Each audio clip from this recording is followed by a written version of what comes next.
यङदेखि नै म हुर्किँदाखेरि लाइक हुन्छ नि टिचरहरूले नि हुन्छ नि तँलाई के भन्नु मन छ सोधिन्थ्यो कि they are like if you're good student if you're studying yes you're good student तेरो फ्युचर बन्छ त्यहाँनिर जब पाउँछ whatever the other students they want to do other things के तिनीहरूलाई त के भन्छ नि अलिकति कङ्ग्रेड आयो you're useless man go get some coaching अनि त्यही मेन्टालिटीमा हुर्काउँदाखेरि इज लाइक मलाई एउटा सर्टेन डर आएको थियो कि त्यो डर चाहिँ के थियो भन्नाले लाइक अब कहिले कम मार्क्स आयो what if I show my parents and what they will speak about me अब टिचरहरूलाई पनि थाहा भयो अब कुनै स्टुडेन्टको अब कम मार्क्स आयो नि हुन्छ नि कहिलेकाहीँ एक्सपोज गर्ने हुन्छ नि यो स्टुडेन्टको अहे भनेर भनिदिने लाइक हुन्छ नि फ्रिडम भन्नु तँलाई के भन्नु मन छ भन्दैन कि लाइक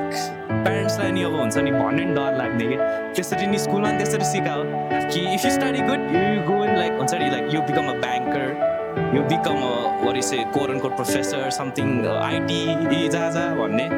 तर लाइक हुन्छ नि प्यारेन्ट्सले नसोध्ने क्या आफूले लाइक बच्चालाई भने कि वाट यु वान बी भनेर क्या कुनैले होला तर नाइ तर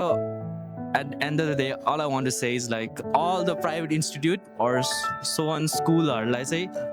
please like हुन्छ नि have an open mentality हुन्छ नि ask students what they want to be के गर्नु मन छ like